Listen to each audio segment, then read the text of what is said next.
But I got money in the bank, gold in the safe, 30 in the clip. I got more in my waist. Done the whole shit, I can let it go to waste. Hold up.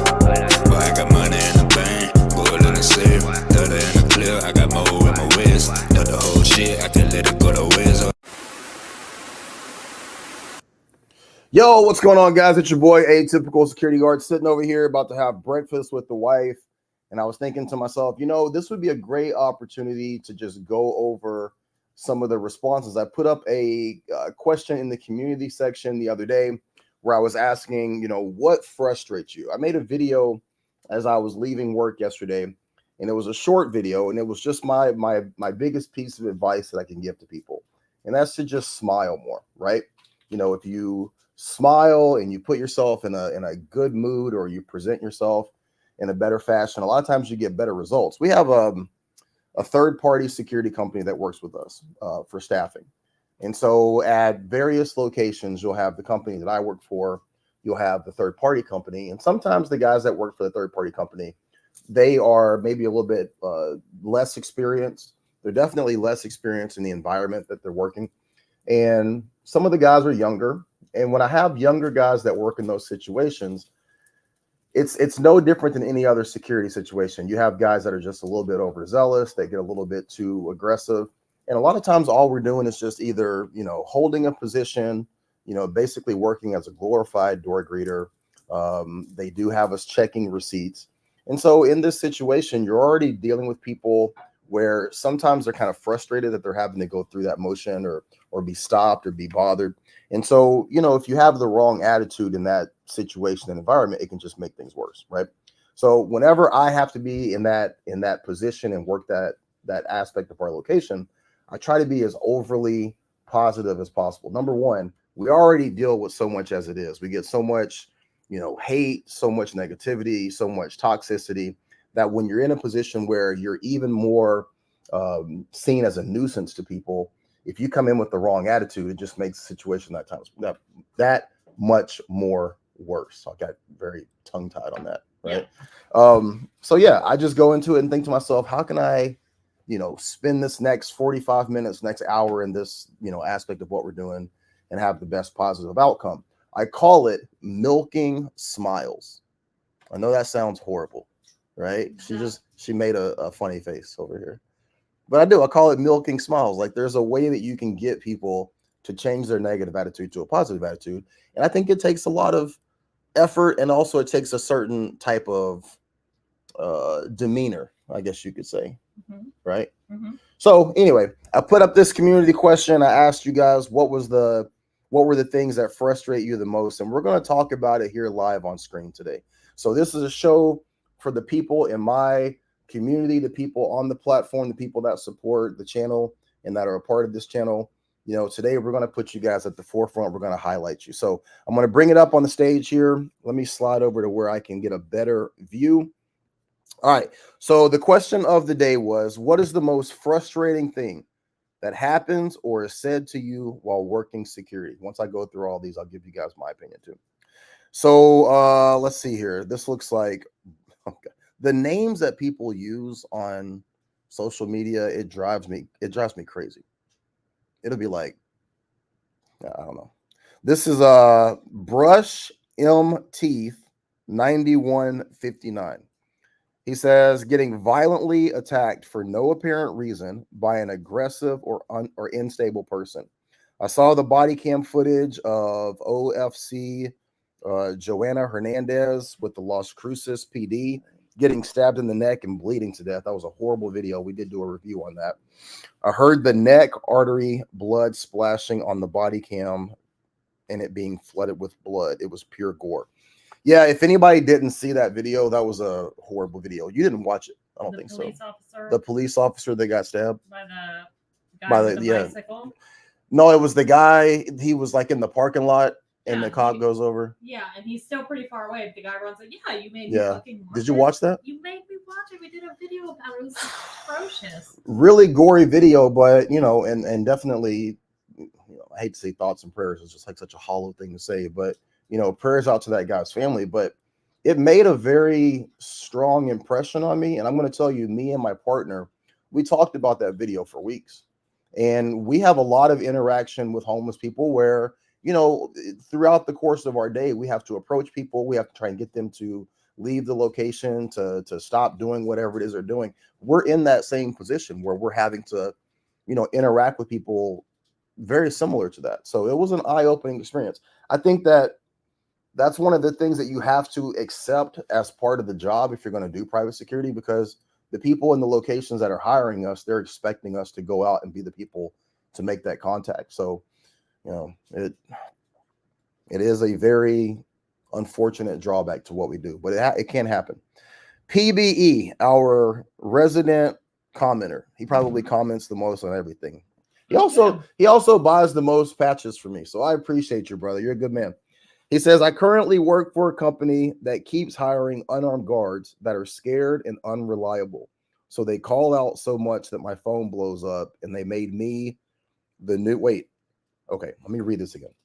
I currently work for a company that keeps hiring unarmed guards that are scared and unreliable. They call out so much that my phone blows up, and they made the new supervisor quit in 3 days. Private security guards do call out a lot. Do you think that it's this generation, or do you think that it's like part of the culture of what we do, or do you think that everybody calls out? Oh, working in a retail setting, like I see people that are not security guards, they call out all the time. It just seems like that's what the kids do now. Yeah, well, okay, yes. I mean, how? Anybody that ever watches this channel, you know, my wife could never just answer a question. I could ask her, I could say, is the sun shining? And she'll go, well, hang on. No, I won't. Okay. It could, hang on. So, you know, at times do you think people call off from work a lot? Yes or no? Yes. Thank you. Jesus fucking Christ. She just threw something at me. That's domestic violence. Y'all got, it's on video. That's domestic violence. She just threw something at me. It was a paper towel. So while we have witnesses, let me grab this skillet. No, stop. Bacon in so I can make it worth the charge. Yes, but the answer is yes, but I don't think it's I think it's a generational thing for sure. However, I don't think that's the case in the line of work you do. So I hesitated because it's like, do you want me talking about shit that you talk to me about online? Probably not. So that's why it's like, yes, it's a generational thing. I see that in younger generations, but no, in your specific line of work, them motherfuckers ain't 20, right? So that's a good point. So like, no, I think there is a level of arrogance, especially since private security tends to, at least in our area, hire a lot of retired cops. Okay, wait a minute. Hang on. We're gonna let you cook. You're going somewhere with this. Go ahead, go deeper. Okay, well, I was just saying, since that tends to be what they hire, retired, you know, law enforcement, retired military, people who probably have other income coming in, why would they give a shit about calling out for this job, even if they make 30, 35, 40, 45, 50 bucks an hour at this job? Why would they give a shit about calling out when they can look at it and go, well, shit, I still got my fucking pension coming in from law enforcement or military or this. So why would they? And I guarantee when they had them jobs that got them that pension, they weren't calling the fuck out, right? Because they had good work ethic. They stuck with it. But now they don't have to give a fuck. And it fucks everyone else who isn't in that boat to have a pension from somewhere else. Give me that right there. You're cooking, girl. Yeah. Woo! So that's why. Somebody pull the fire. No, Hit that fan. Hit the fan for a second. Hit that fan. In here cooking. Woo! There we go. God damn. I just didn't know if you wanted me to say that, but that's what I no, think. you bring up a very valid point. Okay. All right, so PBE, yeah. So that's the issue of people being unreliable. There's a lot of things that lend to that. You do have a younger generation that does not have a ingrained work ethic. And then unfortunately in private security, you have people that just don't take it serious. They don't take it serious for a lot of reasons. They can be young and inexperienced, but unfortunately, like Morgan is saying, The older guys, the guys with experience, the guys who should know better, the guys who should be reliable, there's no difference. There's no difference between the unarmed guard who's 20 years old and the 46-year-old guard who's armed with law enforcement experience and military background. The difference is why they don't care. The younger guy doesn't have any experience. He doesn't know better. He's not mature enough. The older guy, most of them are just in a position in life where they don't have to care. And you know, respect to them, they call that fuck you money. Like, I don't have to work, so fuck you. And if that screws the job, if that screws the contract, like, I don't care. And it's unfortunate. It's so unfortunate. And I don't envy the people that are put in a management position, because I could not tolerate that. I couldn't. So I respect the people that are way above me that somehow manage those kind of people, because I have no tolerance for it, and it's so frustrating. Okay, let's see here. Clockwork ZJ7ZY said, I'd say it's when I'm doing loss prevention and we've apprehended someone. Half the time they're loud and a crowd gathers. Often the crowd will berate or sometimes even physically attack loss prevention that are simply trying to do their job. And of course, everyone is recording. It just makes for a bad and dangerous situation that puts me on edge. I think that is perfectly said. Yeah. It's crazy the amount of people that are sympathetic to criminals, to someone who's doing something wrong. Well, because they're not doing it to them, right? They're sympathetic at the grocery store because it's not their home, their car, their own persons that person's coming up and trying to steal from. It's happening to someone else. So, of course, people are like, oh, I feel bad for him. They can open their fucking door to him and let him come stay if they feel that bad, right? Like, they don't. I think that people also like getting their digs in at like any sort of authority. Because like, if you're the person that's being mistreated or the person that's being, like, you know, apprehended, you know, there's only so far you're probably going to go with that. But if you're watching something happen, you want to get your digs in. Yeah, I don't envy loss prevention, especially for loss prevention officers that don't work with armed security guards. So like, our loss prevention officers at the location where I work, they have us. So, you know, we're able to work as a unit, as a team. Yeah, you don't do loss prevention, but you're there to be backup. We're there to assist and protect loss prevention. So we absorb a lot of that negativity. They don't really have to deal with it. But some stores, you know, like a Ross or you know, some other locations. I have a friend that works for Patagonia. They don't have any security. It's just Ross has security. Do they? Yeah, because as soon as you step, I mean, it's the one right here, but as soon as you step in, they make you wait. The store could be dead. They make you wait 2 minutes, and I think it's for the cameras to capture your face, capture your face, and then they will open the thing. But see, I don't think they have like armed security. So their loss prevention officers are just plain clothes. That's what he's talking about. He's in uniform. Is I just can't remember if I saw a gun on his hip or not. Okay. Yeah. But he is in uniform. Jake Judson 8575 says people driving their cars like psychopaths. We have parking lots at all of our locations, and like, you know, a big thing here is street takeovers. So one of the things that I've noticed out here on the side of town where we live is that they don't do the street takeovers in our parking lots, but you'll see a lot of people meeting up. And when people are meeting up for these things, that's when a lot of violence happens. And then our parking lots, a lot of drug activity, a lot of homeless activity. I would assume, you know, anything from prostitution to anything else that happens in the parking lots. And that's at any location here in Portland. It's just, it happens everywhere. I haven't seen people driving really fast. There was one time I was working at the location closest to where we live, and these people were, it was like, you ever watch a movie and think to yourself, you never see that in real life? Like, you never see a car chase in real life where people are shooting out the window.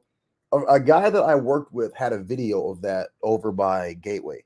Wow. Right. And it's a literal video of cars weaving through traffic. One car tries to take a corner, crashes into a semi truck. And then the other car, the guy comes out of the other side of the fucking SUV and starts shooting with an AK, just like what you would see in a movie. It was crazy, right? Wow. When I was working at this location that's closer to our house, there was a guy that was in a Mustang and a guy that was in an SUV, and he was chasing the guy through the parking lot. So they're literally driving all the way through the parking lot, weaving around people. And at one point in time, it's a block long because you've got, 148th and you got 146, whatever. And the guy is driving backwards like Will Smith in Bad Boy in the Mustang while the SUV is like driving forward. I'm like, I've never fucking seen that except in movies. It was crazy, right? It's wild out here. Like this, we live in a crazy ass area. All right. Scott W5. Wait, D first. D Gorell says you can't fix stupid after 35 years in law enforcement, security, business. Generally, it's a good job. He didn't say that anything was really frustrating. Scott W563 says, what's frustrating? Okay. Asking, where's the elevator when they're standing right in front of the elevator?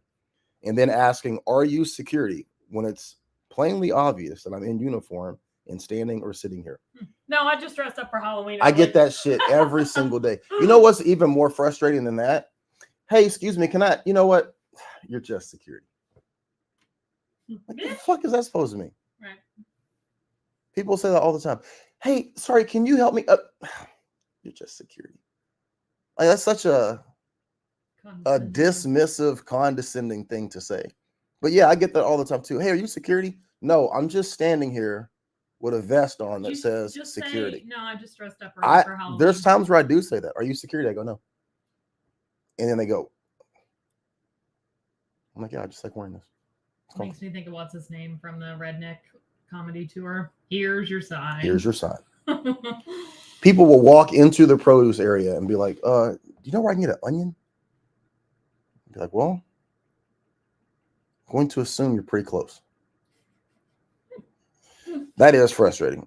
Basically, stupid crap like that frustrates me because I have to be professional. Yeah, you can't really go at people the way you want to. Mike Wachowski, 7281. When I work with guards that take themselves too seriously and can't lighten up and become borderline aggressive as a result, I really don't like that. I 100% agree. I went to, we have multiple locations where our company services. And there's a particular guard. I've never met him. Well, I have now, but I had never met him face to face, but I'd heard about him, right? And they're like, yeah, this dude's intense. So I go to the location that I don't normally work at. I'm off work and I go over, I take my dog and we go into the store and I see this dude and he's at one of the doors and he is just guard dogging.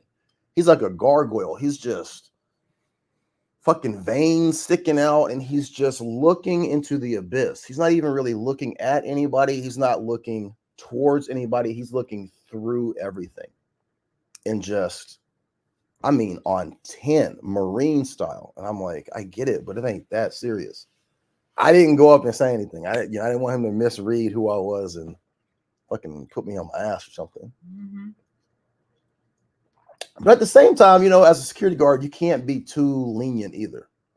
There has to be a balance. It's hard to find people that have a balance. You either have people that are overly aggressive or you have people that are just too aloof. And neither one of those are good, Mm-hmm. Chuck H4077 says lazy guards. I really don't like working with them. Lazy as in playing on their phone all the time and not doing patrols correctly. PBE says, yeah, those guards will quit or get fired, but you may be forced to set up. And then Chuck responds, glad I don't work at a post with multiple guards. I'm at an armed one-man post now, so stress-free. It's stress-free until something happens. Being on your own, and I used to feel that way too. Like I'm the kind of person that I don't really enjoy being in groups. I don't like working in teams. I prefer to work by myself. I feel way more confident in what I do, the decisions that I make, staying out of trouble. But, when you're working in a position where you're armed, especially if you're unarmed, if you're working in a security capacity by yourself, I get it. But at the same time, if something happens and you're the only person there, like that's a bad position to be in. I know we all think that we're tough. We all think that we can handle it, but anything can happen. So having another person there to kind of absorb that is really good. Sometimes you have to develop to understand and appreciate that, right? Let's see here. Baba Yaga Boog 1911 says people picking fights with me because I'm top flight security, Craig, and actually swinging or putting their hands on me. Yeah. The amount of people that pick fights with me is crazy. You know, in my team, on any given time, there's 3 of us working. I'm generally the biggest person there, and I probably get the most amount of threats. Why do you think that is?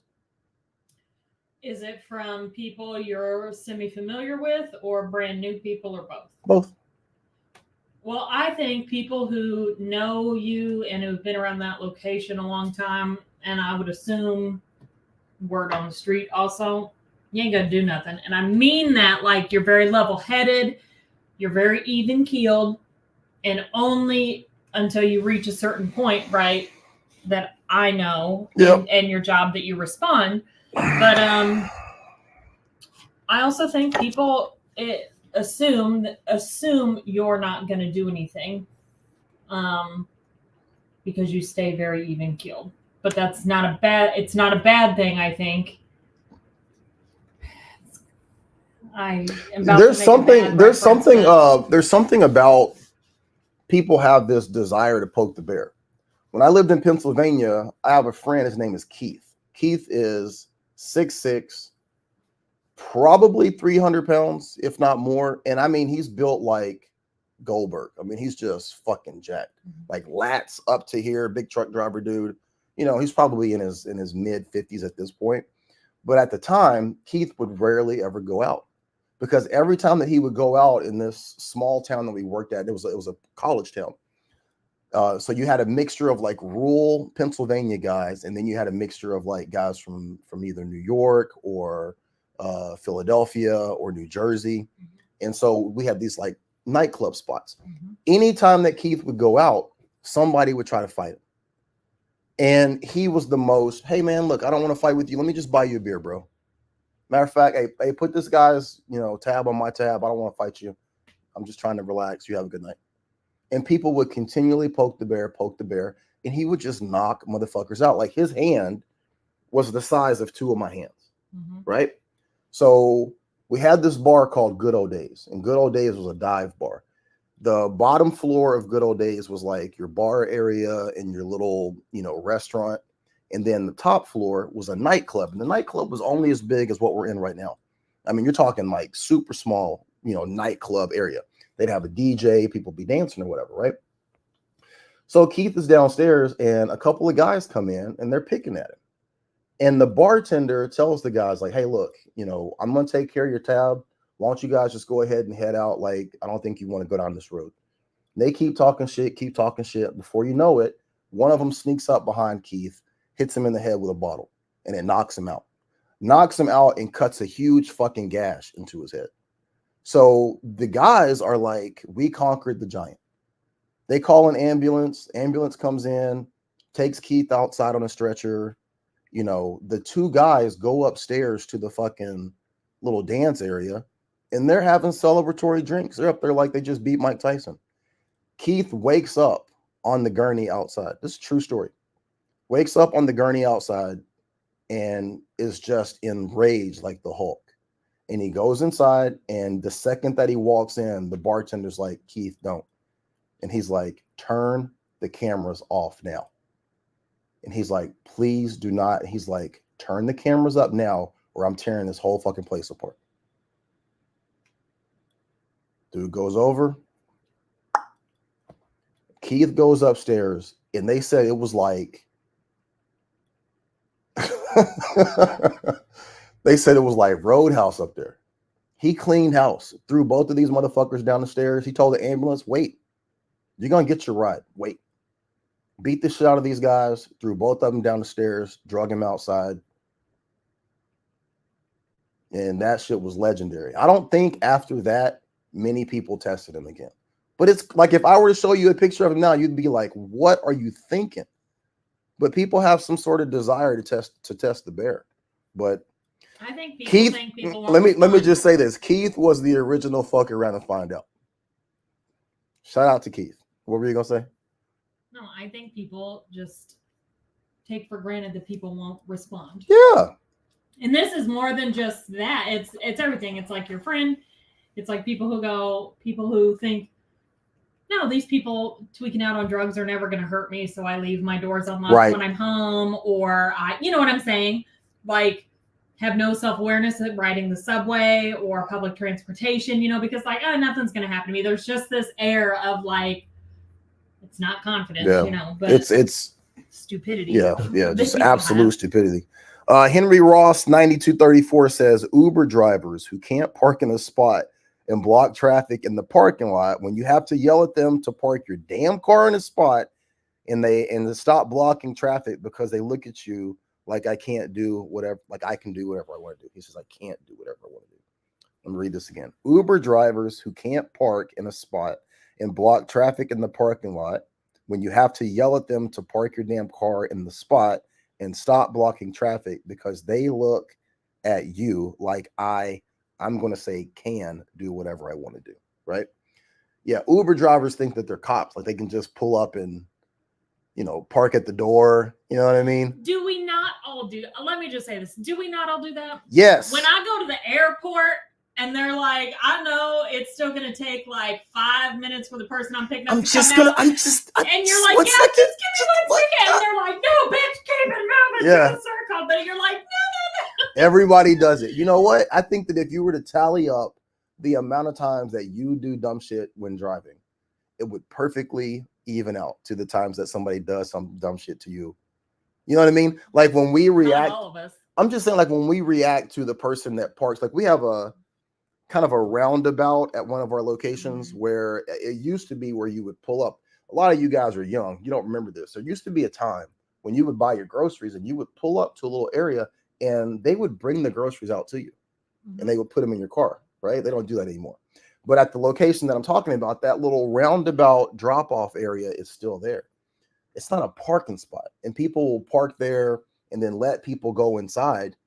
And then that car is blocking. So that's an area where now at that location, buses will drop people off. The elderly bus that drops the old people off to shop for a little bit, they, park there. It's to let off people that have handicaps, all those kind of things. But it's not uncommon for people just to park there and wait for somebody. Some people actually park their cars there, and when you tell somebody, hey, you can't be in this spot, this is a fire lane, this is like a drive-through, a pass-through area, people lose their shit. Like nobody ever wants to just say like, hey, not a problem, I'll do a loop, So I agree with that. Texas security officer says, I got a lot to tell, bro. I'm not gonna lie to you. It's not even funny at all. He didn't say anything. So what's my most frustrating thing? Let me think. What is the most frustrating thing for, well, wait, we got a whole bunch of comments here. Let's see what we got here. Hang on. William Hampton says the thing that frustrates him the most is stupid people who try to tell me how to do my job. Yeah, that's frustrating. I always tell people, we're hiring. And then, another big thing is that, people will say, hey, I saw somebody stealing. This guy over here, he's stuffing stuff in his bag, he's stealing. And I'm like, all right, I'll report that to loss prevention. And I had a guy that told me once, he goes, oh, that's right, I forgot. You don't fucking care. What good are you? I'm like, sir, like you're more than welcome to grab that guy. You can make a citizen's arrest the same way that I can. Well, then why are you here? I'm here for other reasons. I'm not here to help stop people from stealing cookies. You know what I mean? But yeah, people definitely want to tell you how to do their job, right? John Gonzalez says, I don't like it when the client's floor attendant try to be our boss. That's a big issue. So if you work in a retail setting, you have your directors, your managers, like your different level managers, but then you just have your low area associates. That was a big thing. One of the locations where I worked, just having random people try to direct you. Hey, I saw this person doing this. I saw this person doing that. This person needs to go. Hey, kick this person out. I've worked at a location where a guy, this is where you really have to be careful. I worked at a location where a guy saw the new boyfriend of his ex and wanted us to kick this guy out, made up a whole bunch of shit. Hey, that guy's trespassed. He's not supposed to be in here. And it ends up that the guy he's talking about, that's the new guy that's clapping cheeks. You know what I mean? And he don't want the guy in there. The guy hadn't done anything. You got to be careful with that shit, you know? Let's see here. William Hampton says, great channel. I appreciate that. John Gonzalez again. I don't like it when the clients. Yeah, that was the same thing. Okay. Okay, Mr. Fusion. What's up, brother? He says, in case this doesn't make it on there, when people request security and guys are always putting their hands up and saying, what am I supposed to do? I don't know, maybe de-escalate depending on what's going on. Yeah, I mean, you have a job to do. So like if you're there working in security, your answer should never be, there's nothing I can do.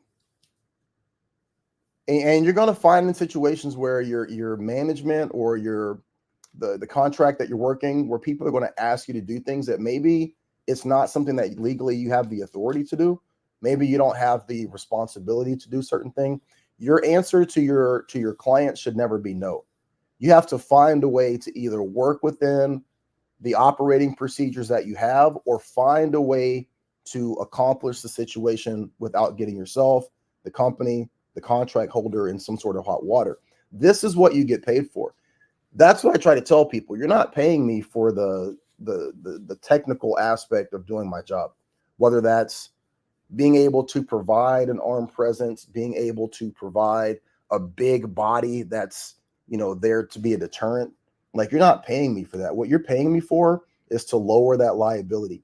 When you, as the contract holder, want me to do something that I know is not legally possible, when you're wanting me to do something that you don't understand is going to raise your liability, potentially put you in a bad situation, my expertise in knowing my job and knowing what I can do and how I can go about doing that, that's why you're paying me. And the more that you're able to operate within that nuance, the more money you're going to be able to command. That's the difference between making minimum wage and making six figures. Okay. PBE wants me to tell you hi. Hi, PBE. Wow, our cat Penelope said hi. She thought her name is Penelope and we call her P, so I'm sure she thought we were talking to her. And here she comes. She's coming over. Oh, Jesus. Are you coming over, Penelope? She's our thick girl. Yeah, she got them. Thick with 2 C's. She got them giblets. Come on, P. Oh, you almost didn't make that. Almost didn't make that. All right. James, let's see here. Jack Spade Production says, what you experience in Oregon versus Texas is separate worlds. When I see your videos and advice, it's alien to me. Come to the United States, bro. Jack Spade, I'm from Arkansas originally. So, and I spent time in the military in Texas. I was in San Antonio, Texas. I was in Wichita Falls, Texas. I like Texas. Could you ever live in Texas? Yeah. She's like, fuck yes. I've been to Dallas, Fort Worth several times. Yeah. It's always been fun. Jack Spade Production says Walmart still brings groceries to you. I'm pretty sure they closed. We don't have too many Walmarts out here. They closed a bunch last year. I'll say in Portland for sure has none. I don't know if Multnomah County may not have. There's any, a couple on the peripheral. Getting out skirts of town. There's one or you got to get two. to the nice neighborhoods. Yeah, you got to get to the ones where they ain't trying to shoot you in the parking lot. Jay says what frustrates him is people who don't understand what security is allowed to do.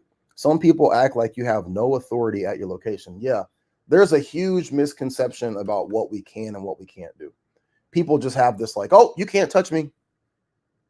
I'm like, well, I don't want to just touch you, number one. But this idea that I can't do anything if you do, that I can't do X, Y, and Z if you do A, B, and C is absolutely ridiculous. I would be curious on whoever you just read that comment from, where they are. Yeah, Jay, where are you from? Jay, where are you from, roughly?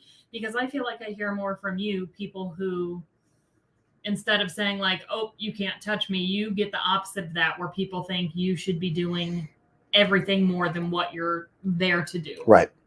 And I think that, like, You know, the part of it is people's misconception of what we're there to do, but at the same time, that's the beauty of security. Like it's not our job, number one, and it doesn't benefit us or the company that has you there. It doesn't benefit us or the company to explain why we're there, right? If you have security at a hotel or security at a casino, Morgan and I saw this. I'm gonna do a little detour here. We saw this trailer for this movie called Trap. So it's an M. Night Shyamalan movie. It's coming out maybe next year. No, I think Does it come out this year? July. It's in a All right. couple So months. let's just say it comes out this year, right? Looks so good. The main character is Josh Hartnett. I'm gonna just tell you what the trailer is. I'm not spoiling anything. The Josh Hartnett character is a dad to like a 14-year-old kid. He takes her to a concert, like it's kind of like a Taylor Swift concert. Yeah, but it's So not Taylor. it's not Taylor Swift, but it's like their girly version of Taylor Swift, right? Yeah. So they go to the concert, and when they're there, he has to go to the bathroom. And as he's walking around, he sees all these cops. There's cops, there's security, there's people in suits. They've got cameras everywhere. And he goes up to this vendor who he knows, and he's like, "What's going on with all this extra, show of force?" And the guy's like, "I'm not supposed to tell anybody, but there's this serial killer named the Butcher, and this whole thing is set up to catch him. They've got cops at every door. There's people in plain clothes. They've got computers. They're scanning everybody's face. They think that he's here. They're setting a trap for him." And Josh Hartnett goes to the bathroom, pulls up his phone, and you see that he's looking at people that he has trapped in his house. He's the killer, right? The beauty of security is that people aren't supposed to know what we're there for. They're not supposed to know what we're there for, what we're there to do, what our scope of authority is, what our abilities are, because at the end of the day, that's how you prevent things and that's how you deter things. A ninja doesn't walk around telling people, "Hey, I'm a ninja." He doesn't walk around in his ninja. People who are like a 5-time over black Yeah. world Olympic champion, whatever, like don't walk around in their freaking suit with their belts tied around their waist. Just think that you're dealing with somebody that can't do shit, and then you get roundhouse kicked in the head and end up in a hospital somewhere. Like that's the beauty of security. If you're a police officer, when a cop shows up, everybody knows. All right, okay, stop what you're doing. This is a cop. He can arrest me, take me to jail, fuck my whole shit up. Security, you don't know what they can do. And that gives you an option. Behave or find out, right? And some people have found out. You know who I am, says hello. And he says, "Thank you for your service, brother. My pleasure. Jack Spade Production says, "I meant by alien because it's weird to see such disrespect for security there. Here it's usually respect and strong bonds with police and community." Yeah, he's in Texas. You're in Texas, man. You're in a lawful state for the most part. I don't know. I have no clue, but they probably weren't trying to burn down the city. Austin's like Portland South. Yeah. That Jay guy says that he's from Louisiana, so it's different out there. Yeah. And you know who I am says, "To stand your ground laws are too mixed up across the country. This is causing people to cower rather than own their space." I agree with that. Oh, yeah. It's so different here than it is in Missouri. Jay says, "I've always said that it makes security more dangerous than law enforcement. I've worked in both. You typically have to go hands-on more often." Yeah, because people don't get a lot of compliance. If a cop comes in, for the most part, cops are like, "Hey, stop." People generally stop. Security's like, "Hey, stop." Because people know they immediately have the authority to make them stop when it's cops, but they don't know, or they're unsure. Jack Spade Production says, "We don't talk about Austin." He's like that. That's Austin is Portland South. All right. So the thing that frustrates me the most in private security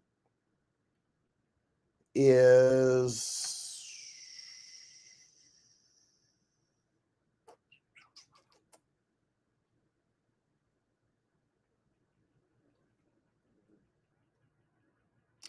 I think the thing that frustrates me the most in private security is private security guards not being comfortable with who they are.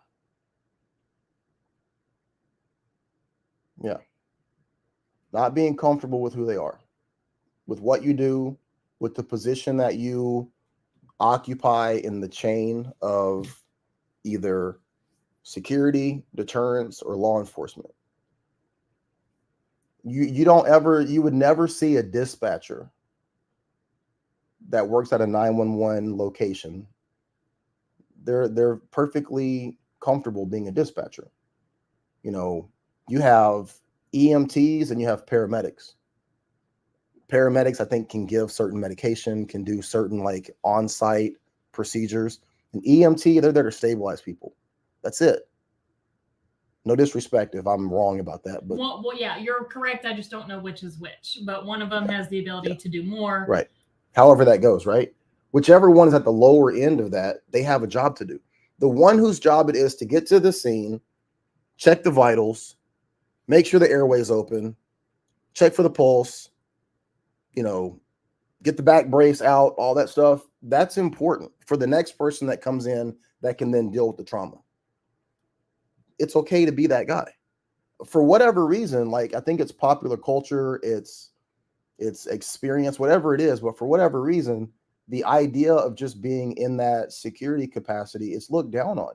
And I think that it's looked down on a lot by the people that actually occupy that space. I think that if people would start to look at the job with a more broad sense of what it is that we do and the role that we play, and start to take some pride in that, some ownership in that, I think that you would see a big swift change in the perception. We have to be the ones who are comfortable and confident with what we do first before anybody else will. And we have the numbers. I was talking to my man Alex. He was saying there's like 4,000 sworn police officers in Oregon. There's 30,000 private security guards. That's a huge number of people in one state. And you would have to assume that it's similar to that, you know, across the nation. If people could take the job serious and galvanize that power, man, the things that we could do. But I'm going to offer my 2 cents. Sure. I don't think this is what I remember several years ago when you started your page, something you said a few times when you started your YouTube channel, but people are not taught that this is a career choice. It's one thing when you're boys from 13 hours and you're GRS and you're hired to do private security in the Middle East because you have a decade or more of military, you know, like certain things behind you, accolades behind you. But people in everyday civilian life doing security, no one looks at it as a viable career choice, where it is a viable career choice. You don't have to have, I think you should have training and you should do continuing training and continuing education in a field like this, but you don't have to have 20 years of law enforcement or military behind you to slide into this and to do this. Like people can be 20, 18, get into security and work your way up the ranks and with your training and take different jobs. You know, you might have to move areas to make more money. However, I think people just aren't taught that it is a viable career choice. And I think that's stupid. We clearly see that it is something, you know, that you can do and make a living at. So Jack Spade Production says, whatever you are, be a good one. Abraham Lincoln. I like that. Yeah, good old honest Abe. Which is an ironic quote because there's a lot of conspiracy theories that he actually was half black. Oh, just throwing that out there. Maybe that's why he said that quote. A good one, what, Abe? What are you talking about? I've never heard that. Yeah. I think it was a National Treasure. I don't know. I don't know. Don't listen to me. First off, I feel like I would remember that. You know how many times I've seen that movie? Both of them. All right, guys. Yeah, that's all I got for you. I'm gonna head down. I got an announcement to make here in a little bit, so I'll hopefully be on here soon. All right, y'all have a good one.